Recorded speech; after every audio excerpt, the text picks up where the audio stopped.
Assalamualaikum warahmatullahi wabarakatuh. Semangat pagi Sobat Humas. Senang sekali kita bertemu kembali bersama saya Ika Mufid dalam podcast Polda Jatim.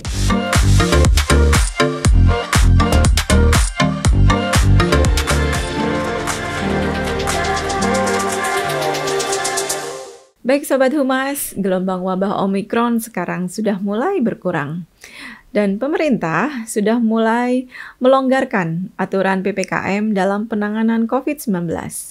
Beberapa negara di dunia juga telah melakukan pelonggaran-pelonggaran dan telah meninggalkan keharusan menggunakan masker. Mungkinkah wabah COVID-19 akan menghilang dari muka bumi? Mari kita bertanya langsung dengan narasumber.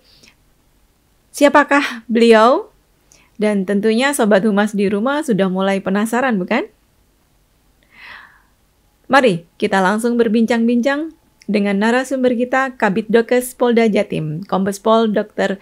Erwin Zainul Hakim, Mars MHkes. Selamat sore Bapak. Selamat sore Mbak Ika. Terima kasih Bapak sudah berkenan datang di podcast kami.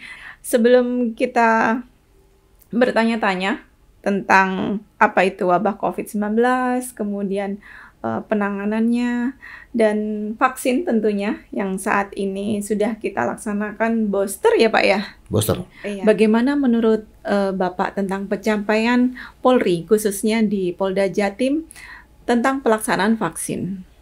Terima kasih Mbak Ika, rekan-rekan pemirsa. Jadi memang khusus masalah vaksinasi itu memang sebenarnya domain utama dari Kementerian Kesehatan. Siap. Namun memang pelaksanaan vaksinasi tidak seperti pelaksanaan vaksinasi pada balita atau vaksinasi pada umumnya, di mana mobilisasinya cukup ke posyandu. Pada awal-awalnya memang vaksinasi itu untuk meyakinkan masyarakat saja butuh waktu. Siap. Untuk mengumpulkan masyarakat butuh waktu. Benar. Terus kemudian merubah dari vaksinasi sebagai kebutuhan sebelumnya merasa dipaksa, ini memang butuh waktu, dan memang hanya TNI Polri lah yang mempunyai jejaring sampai ke jaringan-jaringan ke bawah. Siap. Sementara Kementerian Kesehatan basicnya adalah otonomi daerah, sehingga antara Kemenkes mungkin dengan puskesmas atau dengan dinas kesehatan kota kadang-kadang koordinasinya mungkin agak lebih susah dibanding dengan TNI Polri.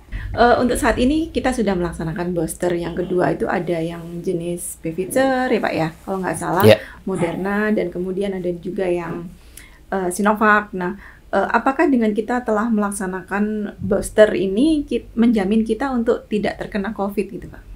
Jadi begini Mbak, vaksinasi itu tidak mencegah orang tidak tertular. Oh, gitu. Vaksinasi hanya mencegah orang tidak parah atau tidak fatalitas pada saat dia terkena. Gitu. Jadi saya kena vaksin atau saya divaksin hepatitis atau saya dikasih vaksin meningitis, itu hanya mencegah kalau saya kena itu tidak menjadi lebih buruk. Tidak parah begitu ya Pak. Jadi tidak. Yang bisa mencegah adalah memang prokes. Mengatur jarak, memakai masker, terus kemudian gaya hidup bersih dan segala macam, itu yang mencegah. Tapi membentengi kita supaya kita tidak parah adalah dengan vaksinasi. Makanya tren vaksinasi pada saat tren COVID pada saat Alpha, Delta sampai Omikron bergeser, karena sekarang sudah di atas 70% capaian nasional. Mohon izin Bapak, ini kan kita telah melaksanakan Hari Raya Idul Fitri. Sobat Humas di rumah dan kami beberapa Sobat Humas juga ada yang mudik, ada yang nggak mudik. Nah, kalau yang telah melaksanakan mudik ini Bapak, mohon izin, kira-kira ada saran nggak? Karena kan takutnya mereka ini mudik bertemu dengan sanak saudara, famili, atau teman-teman, mereka pulang membawa virus atau gimana gitu Pak. Jadi pertama begini, saya perlu jelaskan bahwa vaksinasi itu saat disuntikkan, tubuh memerlukan waktu untuk dia steady state, artinya tubuh itu mulai menjadi sistem imun atau pertahanan. Jadi nggak mungkin mari suntik saiki terus petentengan ya kira-kira aman Pak, ya enggak ya. Iya, betul. Dia baru efektif biasanya seminggu 2 minggu. Yang kedua ada namanya masa inkubasi. Jadi saat kita keluyuran layap gini, kita harus kesempatan pertama justru adalah pengecekan kesehatan. Aku kok gejala nggak ya? Kalau perlu mau swab monggo. Kalau perlu mau tensi ambil lab monggo. Terus kemudian pembersihan diri. Karena ada masa inkubasi di badan kita ini. Oh begitu Pak. Terus kita tunggu nih kira-kira 1-2 hari ini kita aman nggak? Baru kita kumpul sama orang-orang tercinta dan segala macam. Biasanya makanya tolak ukurnya adalah begitu kita nanti ada batuk, ada panas, langsung ngecek. Jangan main-main. Karena nanti di rumah itu ada orang tua, ada anak kecil dan segala macam yang berpotensi untuk tertular. Terus kemudian memang waspada diri. Jadi memang mawas diri.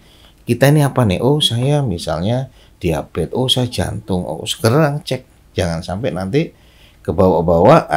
Karena proses ini kan melelahkan orang habis mudik dan segala macam.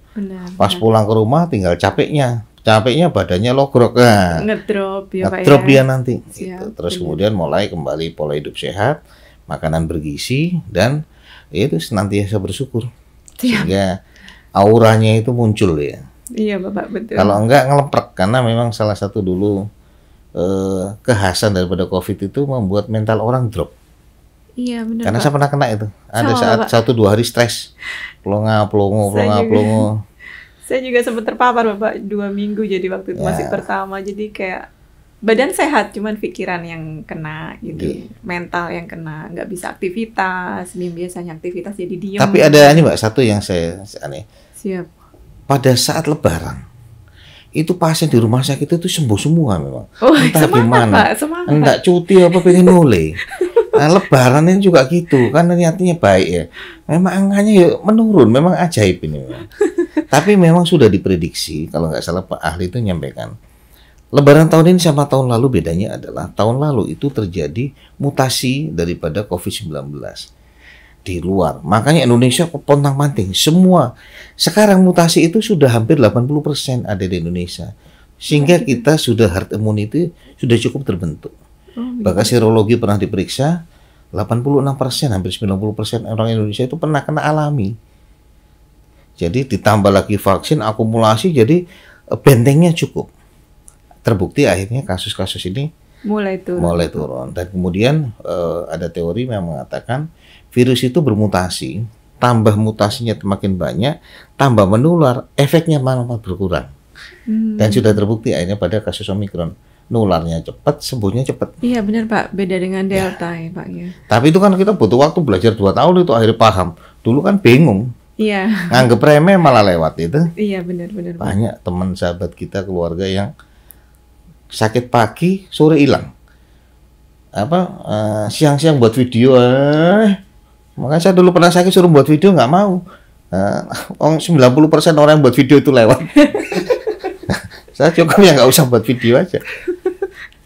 Sekarang ini kan lagi ini Pak, ramai di dunia luar sana tentang hepatitis. Bagaimana nih Pak menurut Bapak tentang hepatitis ini? Apakah kita yang sudah tervaksin COVID-19 ini, sudah booster, apakah masih bisa terjangkit kira-kira dengan hepatitis ini Pak?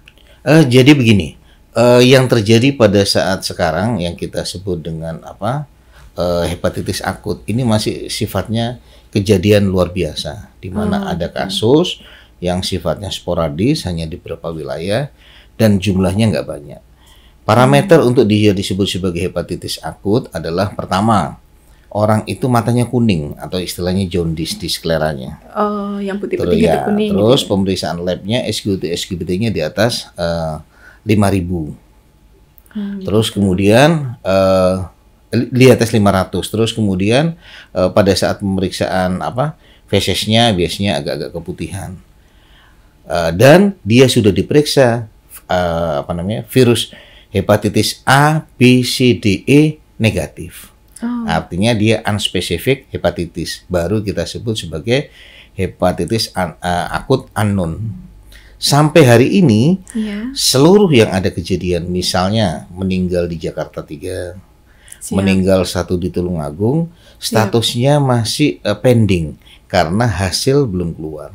Karena seluruh Indonesia pemeriksaannya hanya 1 di Rumah Sakit RSPI Suryanti Suroso Jakarta. Oh, di Jakarta sana ya Pak ya. Apakah benar itu hanya menjangkit kepada anak-anak aja? Iya, memang spesifiknya adalah apabila kasusnya di bawah 16 tahun. Dan lebih banyak adalah pada anak-anak di bawah 6 tahun. Bagaimana Bapak, saran Bapak sebaiknya kepada Sobat Humas di rumah, apakah selain prokes ada lagi saran-saran yang bisa disampaikan? Jadi dalam kehidupan kita normal saja, virus itu selalu ada. Nah, yang ada hubungannya cuma dua. Pertama, kita membatasi jumlah virus yang masuk dengan pola hidup yang sehat. Jadi virus itu hanya masuk kalau kita tempelkan, kita habis nempel sesuatu, terus kita masukkan ke muka, ke mulut, ke pernapasan. Pada hepatitis dia menyerangnya di hati. Pada COVID dia menyerangnya di paru-paru. Jadi kita batasi dengan apa? Cuci tangan, pakai masker, dan jaga jarak dan selalu segalanya supaya itunya berkurang. Yang kedua, tingkatkan imun kita. Selalu happy, kesehatan dijaga, olahraga yang cukup. Nah, terus budaya PHBS itu budaya hidup bersih dan sehat. Siap, terima kasih Bapak. Jadi kita tetap melaksanakan prokes tentunya Pak ya, walaupun COVID sudah menurun, pandemi sudah mulai berkurang. Dengan datangnya virus baru ya kita harus tetap prokes. Ya, teori dasarnya semua virus itu adalah self-limiting disease. Dia akan berhenti untuk menulari pada saat dia tidak ada host atau rumah untuk dia hidup. Rumah inangnya. Ya, makanya misalnya contoh polio itu hilangnya bertahun-tahun. Yang sekarang PMK itu juga kita pernah tahun 50, tahun 86 baru kita bebas. Begitu ya Pak ya. Jadi nanti akan dia menghilang bersamaan dengan tumbuhnya daya tahan tubuh. Nanti akan ada waktunya COVID mungkin disetarakan dengan kayak flu biasa. Seperti halnya kita awal-awal ada hepatitis, demam berdarah, kita awal-awal ada tipes kan kaget, bingung. Tapi sekarang kita jenguk orang tipes ya kayak orang jenguk biasa ya selesai. Ya nanti akan begitu kira-kira. Mungkin kedepannya selain prokes itu kita juga harus tetap menjaga kesehatan kita dengan berolahraga selain itu ya Pak ya tentunya. Karena kita sendiri kan aktivitas sebagai Polri itu sangat padat. Kalau kita tidak menyempatkan waktu kita untuk berolahraga, nanti virus-virus itu bisa menyerang kita gitu Pak ya tentunya.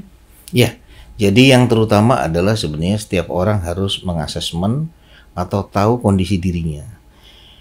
Tahun-tahun kemarin COVID banyak meninggal karena orang tidak tahu punya jantung. Orang tidak tahu punya darah tinggi, orang tidak tahu punya diabetes. Petentang-petenteng kena sakit pagi, sore meninggal. Nah, iya benar, kaget gitu ya Pak ya. Orang yang sudah bertahan aja bisa kena, apalagi yang petentang-petenteng. Ternyata badannya rentan. Nah, sehingga memang hikmah dari semua kejadian adalah kita mulai kenal diri kita. Oh, saya misalnya nih, saya overweight. Kolesterol saya nggak terjaga. Oh, saya ternyata diabetes. Oh, saya darah tinggi. 4 itu posisi yang paling membahayakan kalau bertemu COVID di zaman-zaman COVID Delta dan sebagainya. Dan itu angka kematian di sana tinggi sekali. Siap. Jadi kita benar-benar harus menjaga kesehatan kita ya Pak ya. Ya. Harus cek. Alhamdulillahnya kalau di Polri ada Rikes berkala ya Pak ya. Jadi kita bisa tahu. Memang salah satu kelebihan dari instansi kita di TNI Polri selalu dilaksanakan Rikes berkala untuk memantau. Kita nih kolesterolnya bagaimana nih, gula darahnya bagaimana. Terutama diabetes karena memang sumber itu adalah penyakit darah. Kalau sudah darahnya tidak berkualitas, pembuluh darahnya tidak berkualitas, sistem tubuhnya pasti akan goyang. Siap, betul sekali Pak.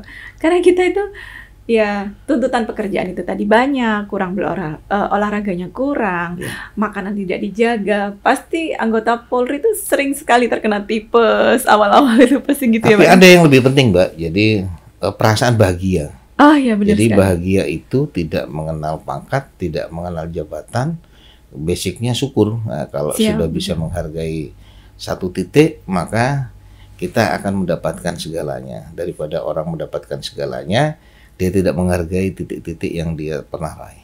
Siap, betul sekali Pak.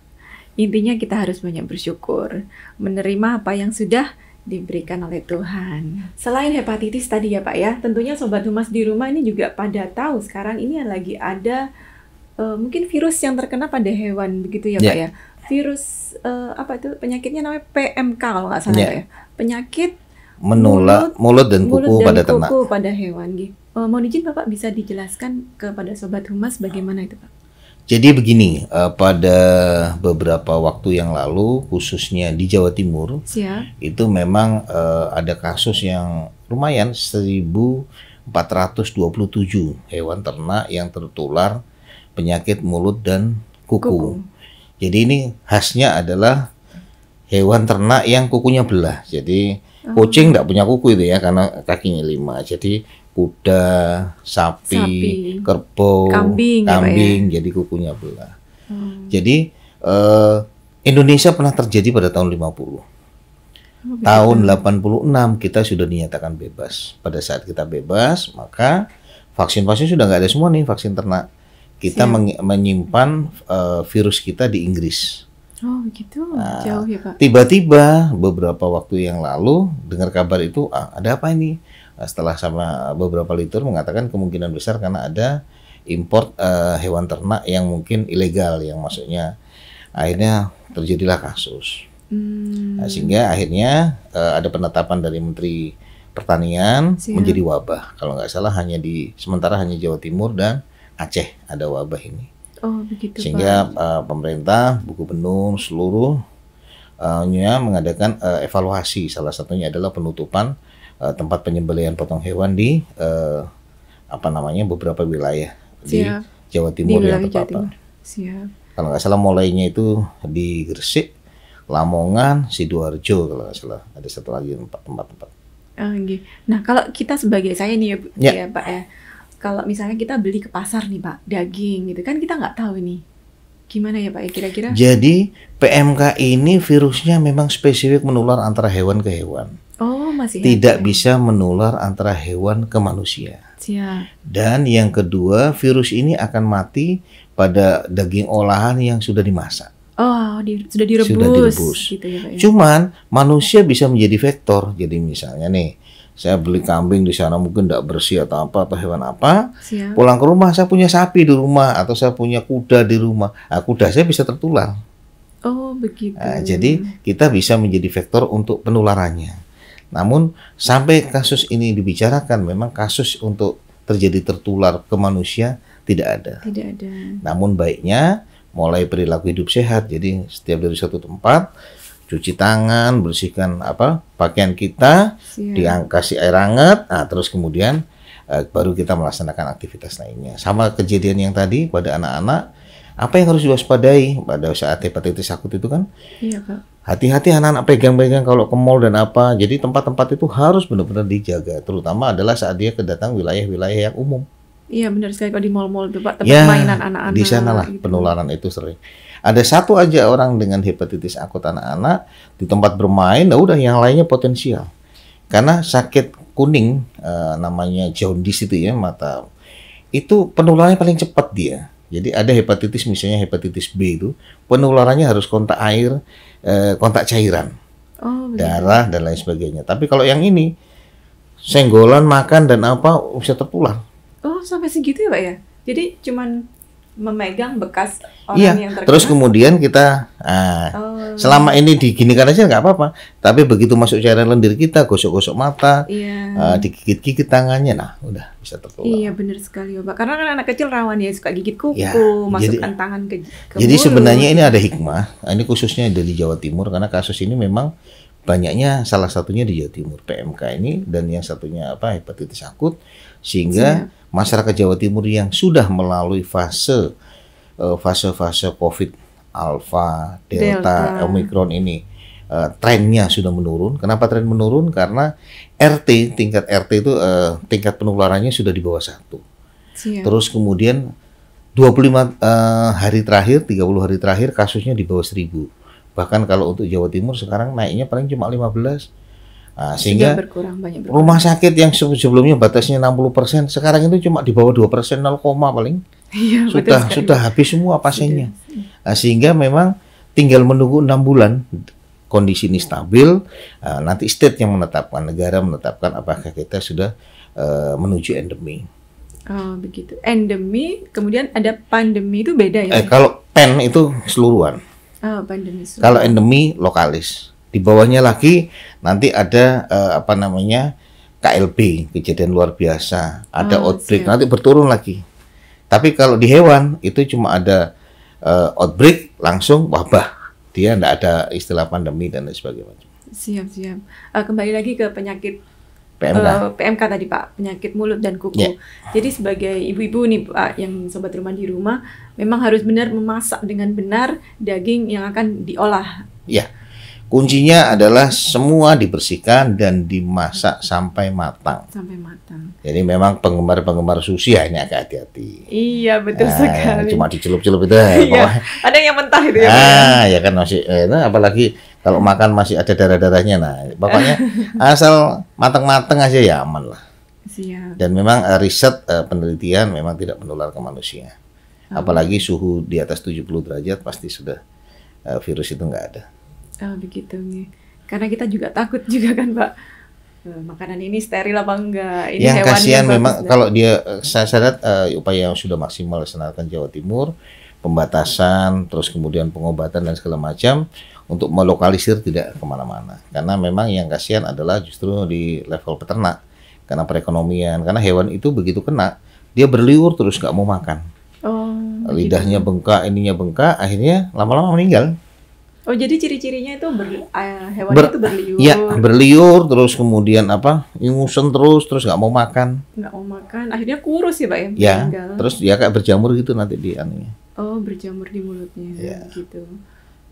Lama-lama ya akhirnya meninggal dunia.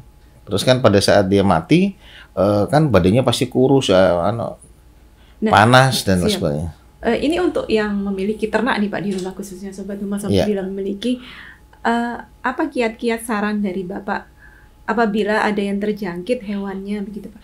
Pertama jelas melaporkan. Kan ada dinas peternakan yang memang mengurusi di bidang itu. Yang kedua memisahkan antara yang sehat dan tidak sehat. Kalau sudah sehatnya sakitnya itu parah luar biasa ya memang harus dimusnahkan, baik mulai dari cara dibakar atau dikubur dan segala macam. Gitu. Yang ketiga ya sebisa mungkin kalau masih bisa diselamatkan diobati. Saya udah konsultasi dengan beberapa ahli, salah satunya ya dikasih anti nyeri, misalnya untuk anti panasnya atau dikasih antibiotik. Sambil ada pembersihan untuk kukunya pakai kloramfenikol dan lain sebagainya. Kalau masih bisa tertolong, sapi ini akan survive. Kalau enggak, ya terpaksa mungkin harus dimusnahkan. Oh, begitu. Kalau untuk kandangnya sendiri apa perlu ada? Tentunya sekarang masalah kebersihan kandang yang utama. Iya, jadi memang kan penularannya lewat makanan yang digeser-geser, kebersihan dan segala macam. Jadi cukup kena cahaya dan lain sebagainya. Oh begitu. Tapi memang baiknya ya melokalisir agak susah. Jadi kandangnya harus pisah jauh, jadi nggak bisa sebelah-sebelahan. Namanya di sini RT sana pindah ke RT sana kira-kira begitulah. Kalau sebelah-sebelahan ya itu nular virus sih. Iya benar Pak. Apalagi kalau udah di desa nih kan Pak, rumah di depan, di belakang ada kandang. Ya memang.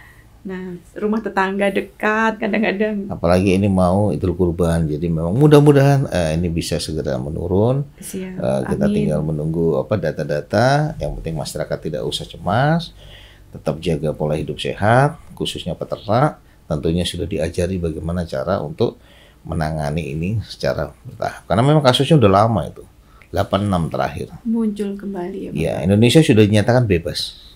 Siap. Mudah-mudahan ini kasus segera selesai. Mudah-mudahan ada hikmah dari semua hal, karena tidak ada dari cobaan Tuhan itu yang tidak ada maksud. Pasti ada suatu hal yang positif yang bisa kita ambil hikmahnya. Masyarakat Indonesia ini adalah survival. Jadi hargai kesempatan yang diberikan oleh Tuhan, kita masih bisa survive. Terus kemudian pola pelajaran daripada semua virus yang sudah datang ke Indonesia, mulai dari COVID, mungkin yang hepatitis akut, mungkin PMK, adalah kita sudah tahu toto coronya cara menghadapinya. Yaitu mulai jaga diri, menilai diri kita sendiri, dan membuat perimeter. Kalau medeni tidak usah didekati. Terus pola hidup sehat dan segala macam. Sehingga saya yakin manusia-manusia yang sudah melewati fase ini sudah orang-orang pilihan. Jadi jangan sia-siakan hidup kita, hargai. Begitu nggak enak sedikit ya berobat. Jangan sampai kayak dulu-dulu, sakit udah guguk-guguk, udah napasnya nafas udah tinggal teko rumah sakit ya lewat. Nah itu memang parah. Banyak pelajaran yang harus kita. Terus kemudian yang terakhir adalah tentunya negara kita, bahkan mungkin di Polri, reformasi bidang kesehatan nanti akan memudahkan dan rumah sakit sistem kesehatan akan memperbaiki dirinya. Siap. Karena yang diuji pada saat suatu bencana, pandemi, wabah, KLB adalah sistem kesehatannya. Siap, pada teorinya adalah mengurangi angka kematian. Indonesia termasuk yang the best-nya kematian. Nah, jadi kita harus mengakui ada yang harus kita perbaiki ke depan kaitannya dengan sistem pelayanan kesehatan. Siap, betul sekali Bapak. Baik Sobat Humas, demikianlah bincang-bincang kita pada sore hari ini. Terima kasih Bapak atas kedatangannya di podcast Polda Jatim dan ilmu-ilmunya yang sudah disampaikan kepada kami semua dan Sobat Humas di rumah. Terima kasih atas segala perhatiannya Sobat Humas, dan jangan lupa klik subscribe, like, comment, and share. Sampai ketemu lagi di podcast Polda Jatim selanjutnya. Wassalamualaikum warahmatullahi wabarakatuh. Selamat sore, salam presisi. Salam presisi.